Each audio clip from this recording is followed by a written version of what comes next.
ചില ദിവസങ്ങളിൽ ജീവിതം നമ്മളെ തളർത്തുന്നില്ല. എന്നാലോ നമ്മൾ തന്നെ സ്വയം നമ്മുടെ മനസ്സിനെ തളർത്തുന്നുണ്ട്. പ്രത്യേകിച്ച് ദുരിതങ്ങളോ ദുഃഖങ്ങളോ ഒന്നും അന്നില്ലെങ്കിലും എന്തോ മനസ്സിൻ്റെ ഉള്ളിൽ വല്ലാത്തൊരു ഭാരം നമുക്ക് അനുഭവപ്പെടാറുണ്ട്.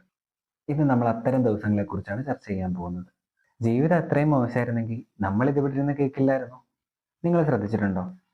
രാവിലെ എഴുന്നേൽക്കുമ്പോൾ എന്തെന്നില്ലാത്തൊരു ഭാരം മനസ്സിലുണ്ടാവും. നമ്മൾ നേരെ നമ്മുടെ ഫോൺ എടുക്കും, കുറേ സമയം അതിനകത്ത് ചിലവാക്കും. എന്നിട്ട് എന്താ, ചെറിയൊരു കുറ്റബോധം, ഇന്ന് ഞാനൊന്നും ചെയ്തില്ല എന്നുള്ളൊരു ചിന്ത. ഇതൊക്കെ ഉണ്ടായിട്ടോ നമ്മൾ ആ ദിവസം അങ്ങനെ തന്നെ കൊണ്ടുപോകും. ഇതൊന്നും വലിയ കാര്യമല്ലെന്ന് തോന്നും. അത് തന്നെയാണ് ആദ്യത്തെ സൂചന.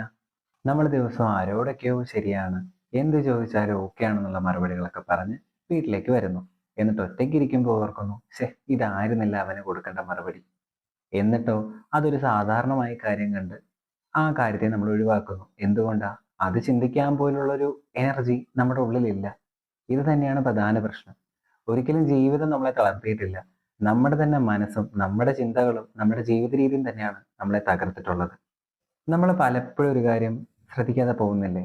അതായത് നമ്മൾ ചെയ്യുന്ന പ്രവൃത്തികൾ ഒരിക്കലും നിർത്തുന്നില്ല, അതിങ്ങനെ തുടർന്ന് കൊണ്ടുപോകുന്നു. പക്ഷേയോ നമ്മൾ സ്വയം നമ്മളെ അഭിനന്ദിക്കാൻ മറന്നു പോയിട്ടില്ലേ?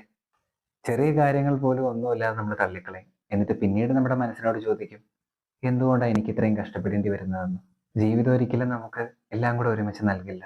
ചില സമയങ്ങളിൽ ഒന്നുമില്ലാതെ നമ്മൾ നിലനിർത്തേണ്ടി വരും. നാളെക്കുറിച്ച് ചിന്തിക്കുന്നുണ്ടെങ്കിൽ, ഇങ്ങനെയോ അങ്ങനെയോ ചെയ്താൽ എല്ലാം ശരിയാവുന്നുണ്ടെന്ന് നമ്മൾ ചിന്തിക്കുന്നുണ്ടെങ്കിൽ, ഇപ്പോഴും ഒരു വിശ്വാസം നമ്മുടെ ഉള്ളിലുണ്ടെങ്കിൽ, ജീവിതം നമ്മളെ പൂർണ്ണമായി കൈവിട്ടിട്ടില്ല എന്നർത്ഥം. ജീവിതം എല്ലാ ദിവസവും നമുക്ക് സന്തോഷം തരണമെന്നില്ല. പക്ഷെ ഇപ്പോഴും ഇതെല്ലാം കേൾക്കാനും മനസ്സിലാക്കാനും നിങ്ങൾ ഇവിടെ ഈ ഭൂമിയിലുണ്ടെങ്കിൽ, ജീവിതം നമ്മൾ കരുതുന്നതിലേറെ ഇനിയും ബാക്കിയുണ്ട്.